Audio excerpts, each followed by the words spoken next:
The morning rush at Grand Central Station was just like any other Tuesday. Thousands of people hurried through the massive hall, their footsteps echoing off the high ceiling. Coffee cups in hand, phones pressed to ears, everyone seemed to be in their own little bubble of urgency. But tucked away in a corner, sitting on a cold metal bench, was a man who looked completely out of place. Not because he was dressed fancy or anything like that. Actually, it was the opposite. His clothes were simple, an old baseball cap pulled low over his eyes, a faded blue jacket that had seen better days, and jeans with a small hole near the knee. What made him different was how still he sat. While everyone else rushed around like ants, he just watched.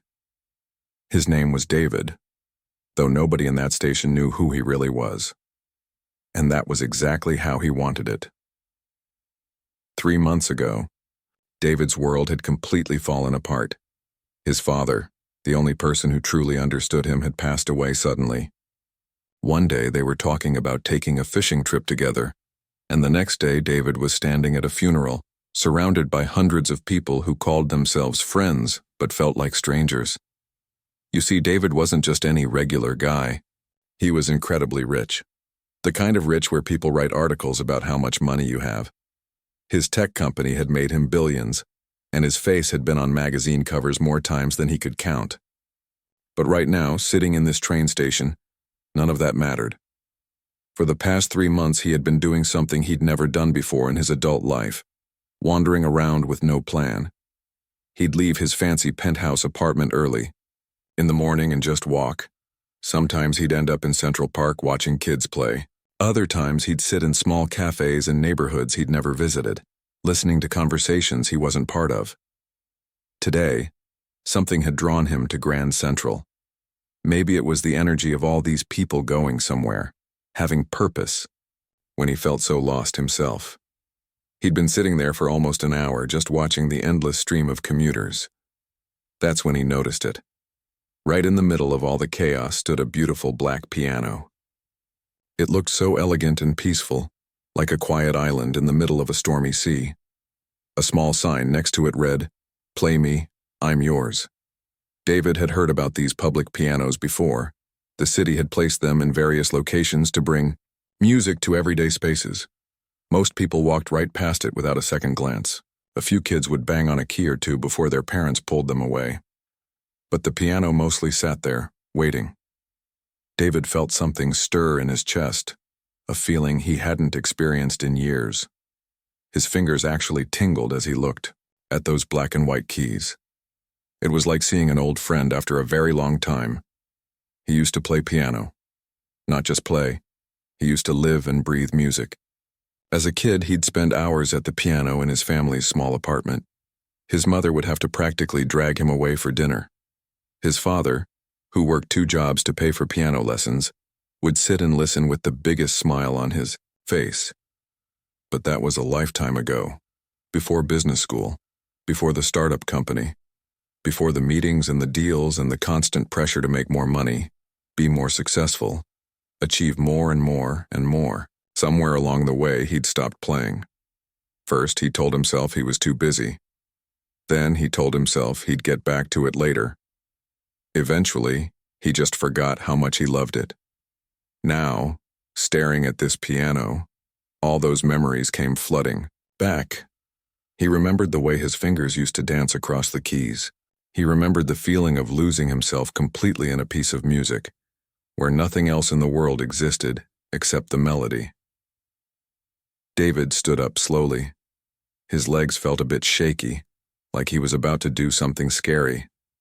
Which was funny, because he'd given presentations to thousands of people and made business deals worth millions of dollars.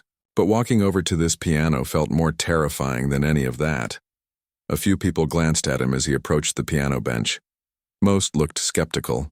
After all, he didn't look like a pianist. His clothes were ordinary, his hair was messy, from the baseball cap, and he had the tired look of someone who'd been carrying heavy thoughts for too long. David sat down on the bench and immediately felt how different it was from the expensive piano bench in his apartment, the one he hadn't touched in over 10 years. This bench was simple, worn smooth by countless other people who had sat here before him. He lifted the lid and looked down at the keys. They were perfectly clean and well-maintained. Someone clearly took good care of this instrument. His hands hovered over the keys for a moment and he felt his heart beating faster. What if he'd forgotten how to play? What if his fingers were too stiff? What if he made a fool of himself in front of all these strangers? But then he remembered something his father used to tell him. Music isn't about being perfect. It's about being honest. David placed his right hand gently on the keys and pressed down on middle C. The note rang out clear and pure, cutting through the noise of the station. A few more people turned to look, but David barely noticed. He was already somewhere else, somewhere he hadn't been in a very long time. He played a simple scale just to test his muscle memory. His fingers were definitely rusty, but they still remembered the basic movements. It was like riding a bicycle. Once you learn, your body never completely forgets. A small group of people had started to gather, maybe 5 or 6 curious onlookers. David could feel their eyes on him, but for the first time in months, he didn't care what anyone thought. He wasn't performing for investors or trying to impress anyone.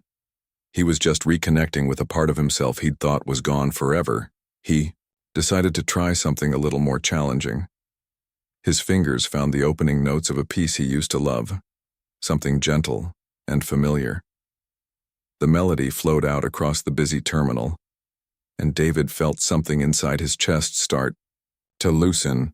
It was like he'd been holding his breath for years and was finally able to exhale. As he played, David realized something amazing was happening. For the first time since his father's death, he wasn't thinking about business or money or success or failure. He wasn't thinking about the past or worrying about the future. He was just here in this moment with the music. And even though he was surrounded by strangers in one of the busiest places in the city, he didn't feel alone anymore. The first few notes David played weren't perfect. His fingers stumbled a bit, like someone trying to remember how to ride a bike after years of walking everywhere. A businessman in an expensive suit glanced over, shook his head with a slight smile, and kept walking. A teenager with headphones around her neck paused for maybe 3 seconds before deciding this wasn't worth her time. David could feel the judgment, but something inside him refused to give up. He'd spent too many years caring about what other people thought, and look where that had gotten him. Sitting alone in train stations, feeling empty despite having everything money could buy. He tried again, this time choosing a simple piece he used to play as a kid. His mother had loved this particular melody, something soft and gentle that she said reminded her of rain on windows. The notes came easier this time, though his timing was still off in places. That's when he noticed her. A woman in scrubs was walking past on her way to catch a train. She looked exhausted, the kind of tired that comes from caring for other people all day and night. Her hair was pulled back in a messy ponytail, and she carried a coffee cup that was probably her 4th or 5th of the day. She was a nurse. Anyone could tell just by looking at her. The melody made her stop mid-step. She stood there for a moment listening, and David saw something change in her expression. The hard lines around her eyes softened a little. She shifted her weight from one foot to the other, clearly torn between catching her train and staying to listen. The music won. She moved closer. Not close enough to disturb him, but close enough to really hear. David pretended not to notice, but inside he felt a small spark of something he hadn't felt in months. Connection. Not the fake kind he was used to from business meetings, but something real. Soon, an older man joined her. He walked with a cane, and moved slowly like someone who had all the time in the world because he had nowhere urgent to be. His clothes were neat but worn, and he had the look of someone who'd been coming to this same place every day for a very long time. He stood perfectly still, listening with the kind of attention that young people rarely give to anything anymore. David's fingers were starting to remember now. The muscle memory was kicking in, and the notes flowed more smoothly. He moved into a slightly more challenging piece, like something he'd learned in high school but hadn't touched in decades. It was like meeting an old friend and discovering you still had things to talk about. A mother with a little girl came next. The woman looked stressed, checking her phone constantly and juggling a purse, a backpack, and what looked like grocery bags, but her daughter was mesmerized. The little girl couldn't have been more than 6 or 7, with pigtails that bounced when she moved her head to the rhythm of the music. "Mommy, why is that man making the piano sing?" the little girl asked in that loud whisper that kids think is quiet. The mother looked up from her phone for the first time since David had started playing. "He's playing music, sweetheart," she said, but her voice was distracted. "Can we listen, please?" The mother checked her phone again, probably calculating whether they had time before their train. David could see the internal struggle on her face, the practical part that said they needed to keep moving, and the part that wanted to give her, daughter, this small moment of wonder. The little girl tugged on her mother's sleeve. "Please, Mommy. The music is pretty." Something in the child's voice must have reached her mother's heart, because she finally put her phone away and really looked at what was happening. David was playing with more confidence now, his fingers finding melodies he'd thought were lost forever. The small crowd had grown to maybe 10 people, all standing in comfortable silence, letting the music wash over them. The mother's expression changed completely. The stress lines around her eyes relaxed, and for a moment, she didn't look like someone juggling a million responsibilities. She looked like someone remembering what it felt like to pause and appreciate something beautiful. "Okay, baby," she whispered to her daughter. "We can listen for a little while." David heard this exchange and felt his heart swell. He started playing something more playful, something that seemed to bounce and dance. The little girl began swaying, gently, and even her mother found herself moving slightly to the rhythm. A few more people had joined the group. A delivery worker who'd been rushing through the station slowed down, then stopped completely. 2 college students with heavy backpacks set their bags down and listened. Even a security guard who'd been walking his regular patrol route paused. At the edge of the growing circle, David was getting bolder now. His fingers remembered more than he'd expected them to. He transitioned into a piece that had always been one of his favorites. Something with a melody that seemed to tell a story, all by itself. It started quietly, almost like a secret being shared, then grew stronger and more confident. The nurse in scrubs closed her eyes and let the music surround her. David could see the tension leaving her shoulders. For just these few minutes, she wasn't thinking about patients or medications or the endless demands of her job. She was just here, in this moment, letting someone else take care of her for a change. The older man with the cane had tears in his eyes. He wasn't crying exactly, but there was something in his expression that spoke of memories being stirred, of times and people that lived now only in his heart. The music seemed to be bringing those memories back to life, making them real again. David played on, surprised by how natural it felt. It had been so long since he'd done anything just for the joy of it, without thinking about profit or productivity, or what came next. This was pure in a way that nothing in his business life had ever been. The little girl had convinced her mother to sit down on a nearby bench. They sat together, the child leaning against her mother's side, both of them completely absorbed in the music. David could see the mother's face soften as she watched her daughter's wonder, and he realized he was witnessing something precious, a moment of pure connection between parent and child, created by something as simple as a melody. More people were stopping now. The crowd had grown to maybe 15 or 20 people, all drawn by something they couldn't quite name. In a place where everyone was usually in a hurry to get somewhere else, they had found a reason to stay still and just listen. David felt something he hadn't experienced in years, the pure joy of making music not for money or recognition, but simply because it felt good to do it. His fingers danced across the keys with growing confidence, and for the first time since his father's death, he felt truly alive. Something magical happened as David's fingers found their way to a piece he'd forgotten he even knew. It was like muscle memory from deep in his bones suddenly woke up after sleeping for 20 years. The melody that came out wasn't just notes anymore. It was pure emotion flowing through his fingertips. The crowd around him had grown without anyone really noticing. What started as 5 or 6 curious people had become 30, then 40. But David was completely lost in the music now. He couldn't see the faces watching him, couldn't hear the whispered conversations or the sound of footsteps slowing down as more people discovered what was happening in this corner of the busy station. The piece he was playing was called Moonlight on Water. Though he'd learned it so long ago, he'd almost forgotten the name. His piano teacher had given it to him when he was 16, saying it was too advanced for someone his age. But David had been stubborn back then, practicing it over and over until his fingers bled, determined to prove he could handle anything. Now, decades later, those same fingers remembered every single note. The nurse who'd been the first to stop was crying now, though she didn't seem to realize it. Tears rolled down her cheeks as she stood perfectly still, listening. The music reminded her of her grandmother's house, where an old upright piano sat in the corner of the living room. Her grandmother used to play this exact same piece on Sunday afternoons, filling the small house with beauty that made even the hardest weeks feel bearable. She'd lost her grandmother 5 years ago, and with her went the music. No one else in the family played piano. The old instrument had been sold, and those Sunday afternoon concerts became just a memory.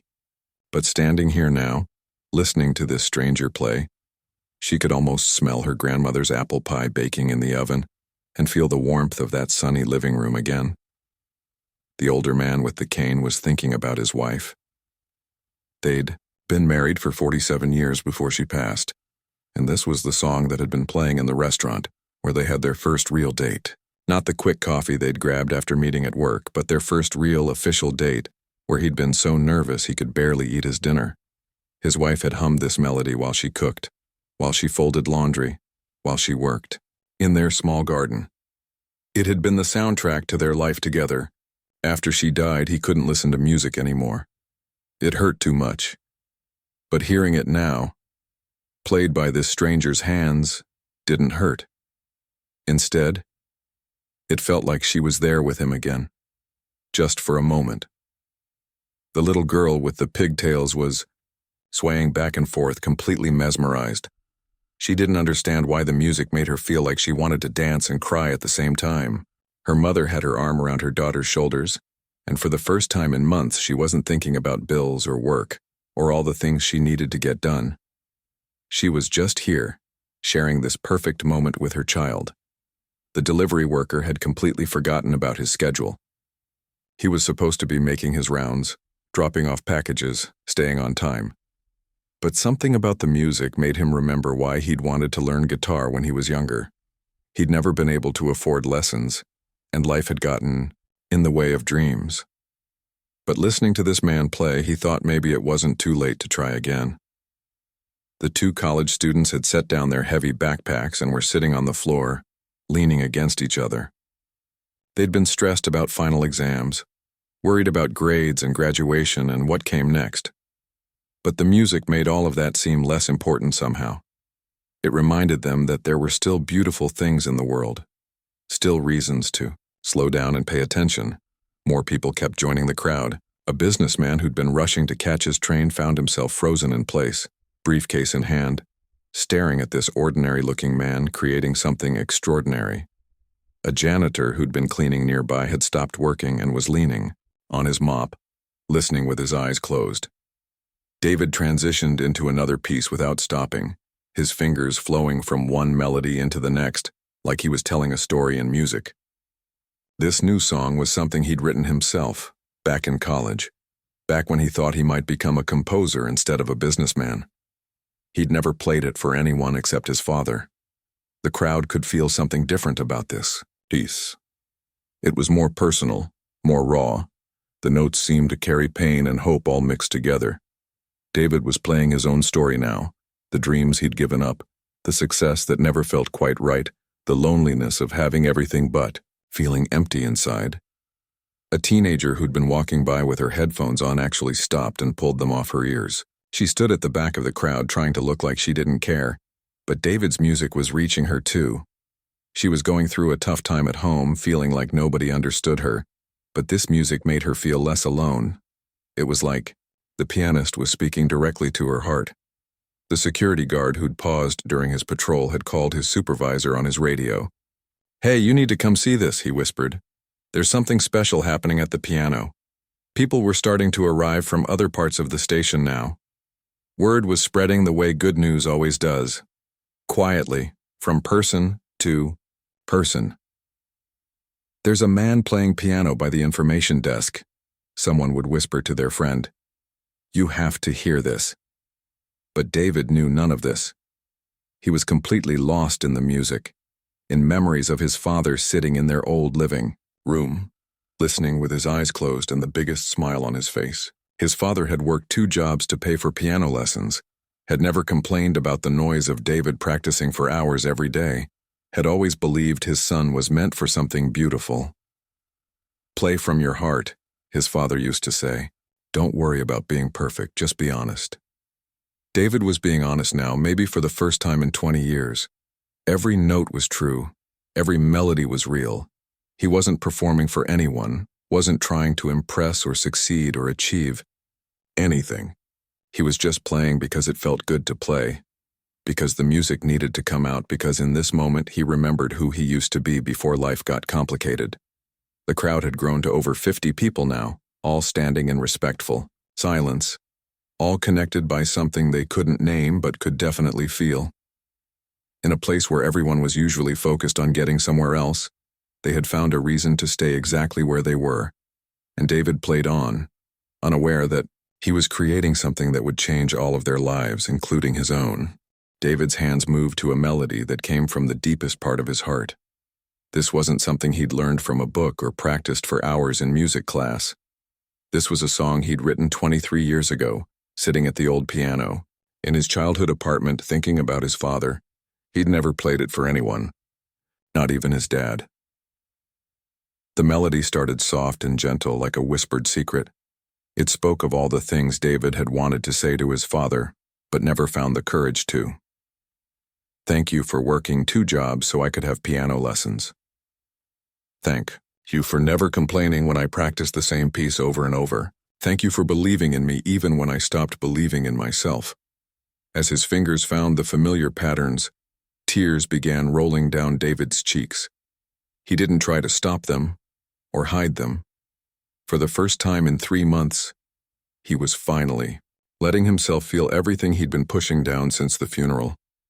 The crowd around him had grown to something incredible. Over 100 people now stood in a wide circle, some sitting on benches, others leaning against pillars, all completely silent except for the sound of David's music echoing through the vast terminal.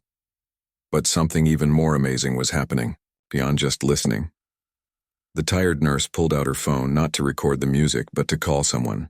With tears streaming down her face, she dialed a number she hadn't called in months. "Grandma?" she whispered when an elderly voice answered. "It's me. I know it's been too long since I called. I'm sorry. I was just thinking about you.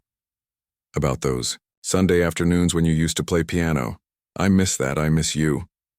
A businessman in an expensive suit was doing something he hadn't done in 5 years. He was calling his son. They'd had a terrible fight about money and priorities, and neither one had been willing to be the first to apologize. But standing here listening to this music that seemed to cut straight through all the pride and stubbornness, he knew he couldn't wait anymore. "Hey, buddy," he said quietly when his son answered, moving away from the crowd so he wouldn't disturb anyone. "I know you're probably surprised to hear from me. I was wrong about a lot of things. Can we talk?" Near the edge of the circle, a teenage girl was texting her mom. They'd been fighting constantly lately, the way teenagers and parents do when they both care too much but don't know how to show it. But the music was reminding her of something important, that life was short and precious, and the people who love you are what really matter. "Mom, I'm sorry about this morning," she typed. "You were right about most of it. Love you." An older woman who'd been standing alone started talking to the person next to her, a complete stranger. "This reminds me of my husband," she said softly. He would have loved this. He always said music was the language of the heart. The stranger, a young man with kind eyes, smiled at her. "Tell me about him," he said simply. And she did, sharing memories with someone she'd never met before, finding comfort in the connection that the music had created. David's song grew stronger, more complex. The melody twisted and turned, speaking of dreams abandoned and roads not Taken, but also of hope that maybe it wasn't too late to find your way back to who you were meant to be. His technique was perfect now, his fingers dancing across the keys like they'd never forgotten how to do this dance. The little girl with the pigtails had convinced her mother to sit on the floor with her, cross-legged like they were at a concert in the park. The child was completely mesmerized, moving her small hands like she was conducting an invisible orchestra. Her mother watched her daughter's face, seeing pure joy and wonder there, and realized this was a moment she'd remember forever. "Mommy, how does he make the piano sound so happy and sad at the same time?" the little girl whispered. Her mother thought about it for a moment. "I think that's what real life sounds like, sweetheart. Happy and sad all mixed together." The security guards had stopped trying to keep people moving. Instead, they were helping to manage the crowd, making sure everyone could see and hear, making sure no one felt left out. One of them, a man who'd been working at the station for 15 years, had never seen anything like this. "In all my time here," he whispered to his partner, "I've never seen people stop like this. Usually everyone's in such a hurry, but look at them. They're actually connecting with each other." And it was true. All around the circle, strangers were talking to strangers. People were sharing tissues with others who were crying. Someone had started passing around bottles of water. A businessman was helping an elderly man find a place to sit down so he could hear better. David's music was building to something powerful now. The melody soared higher, became more intense, more passionate. This was the part of the song where he'd written in all his love for his father, all his gratitude, all his regret for not saying these things while he still had the chance. The notes filled every corner of the terminal. People on distant platforms stopped what they were doing and turned toward the sound. Vendors paused in their work. Even the pigeons that sometimes flew through the open spaces seemed to settle down and listen. A woman who worked at one of the coffee shops had abandoned her post entirely and was standing with tears in her eyes, thinking about her own father who lived 3 states away. She pulled out her phone and started dialing his number. "Dad? Hi, it's me. I know I don't call enough. I was just thinking about you and wanted to hear your voice." The delivery worker who'd stopped earlier was now sitting on his packages, not caring about his schedule anymore.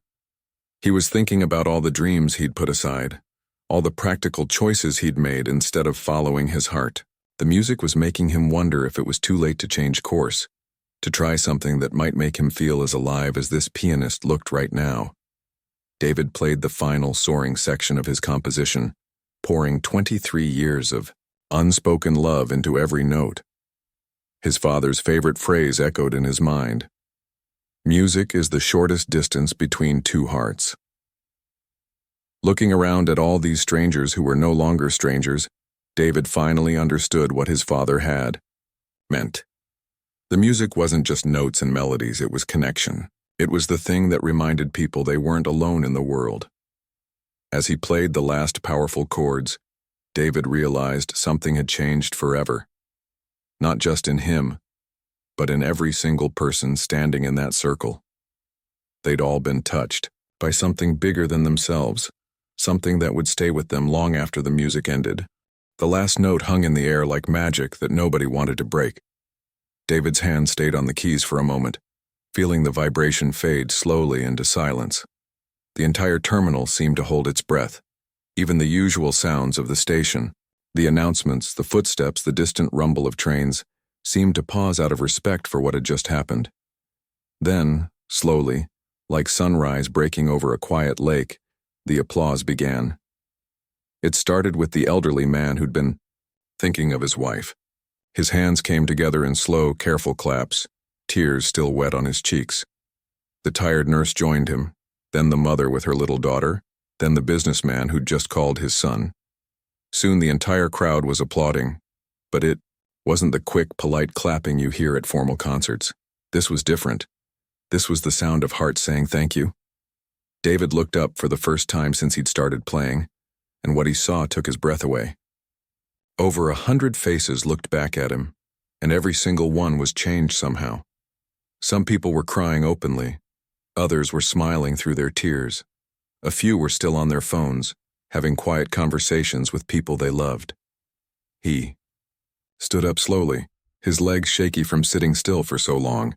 The applause continued, but people weren't just clapping anymore. They were moving toward him, wanting to share what they'd experienced. The nurse was first. She walked up to David with tears streaming down her face and said simply, "Thank you. I just called my grandmother. We hadn't talked in 6 months because of some silly family argument. Your music reminded me that life's too short for staying angry." David felt his throat tighten. "I'm so glad," he managed to say. "Music has a way of showing us what really matters." Next came the businessman in the expensive suit. He looked completely different from the rushing, stressed person he'd been an hour ago. "I just talked to my son for the first time in 5 years, he said, his voice thick with emotion.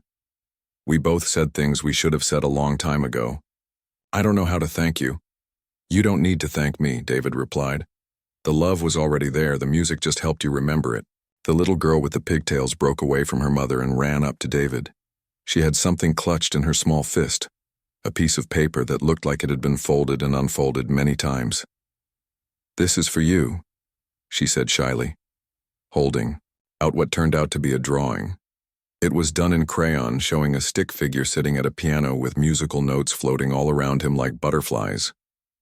At the bottom, in careful kindergarten handwriting, were the words, "Thank you for the magic." David knelt down to her level, completely overwhelmed. "Did you draw this for me?" She nodded seriously. "The music made my heart feel warm, like when Mommy hugs me when I'm sad." Her mother came over, putting a gentle hand on her daughter's shoulder. "She drew that while you were playing," she explained. "She said she had to make something beautiful because you were making something beautiful." David looked at the drawing again, and something inside his chest cracked open. This child, this perfect little person, had captured exactly what he'd been trying to do his whole life. Create something that made people feel less alone, less scared, more connected to the good things in the world. More people kept coming. The delivery worker told him he'd decided to sign up for guitar lessons. The teenage girl said she was going to ask her music teacher about piano. The elderly woman who'd talked about her husband gave him a hug and whispered, "He would have loved your playing." Each person had a story. Each person had been touched in a different way. Some had made phone calls to family members. Others had simply remembered something beautiful they'd forgotten. A few had decided to make changes in their lives, to pursue dreams they'd given up on. But David barely heard the individual words. He was overwhelmed by the bigger picture, by the realization that music, his music, had created all of this connection. For years, he'd measured success by bank accounts and business deals and magazine covers. But standing here, surrounded by strangers who no longer felt like strangers, he understood what real success looked like. As the crowd gradually began to thin out, people catching trains, getting back to their lives, David sat back down at the piano bench. But he didn't play. He just sat there thinking about everything that had changed in the past few hours. A security guard approached him, an older man with kind eyes. "That was something special," he said. "I've been working here for 20 years, and I've never seen anything like it. You brought people together in a way I didn't think was possible anymore." "Music does that," David said simply. "I'd forgotten, but music has always done that." "What you did today," the guard continued, "it mattered. I watched people reconnect with family, make new friends, remember why life is beautiful. That's not something you see every day." As David finally got up to leave, he made a decision that surprised even him. He pulled out his phone and called his assistant. "Cancel all my meetings for next week," he said. "Actually, cancel everything for the next month. I need to think about some changes." "Sir, the investors' meeting on Thursday is crucial for the quarterly." "The meeting can wait," David interrupted gently. "Some things are more important than quarterly reports." He hung up and looked around the terminal one more time. A few people were still there, talking quietly in small groups. The piano sat empty again, waiting for the next person brave enough to share their heart with the world. David walked away, but he wasn't the same person who had sat down at that bench a few hours ago. He had a plan now, a purpose that felt more important than any business deal he'd ever made. Within a month, David had established something he called music for everyone. It was a foundation that put pianos in public spaces all over the world, in parks, schools, hospitals, anywhere people gathered. But more than that, it funded music education for kids who couldn't afford lessons, just like he'd been all those years ago. He stepped back from running his company day to day, letting other people handle the meetings and deals while he focused on what really mattered.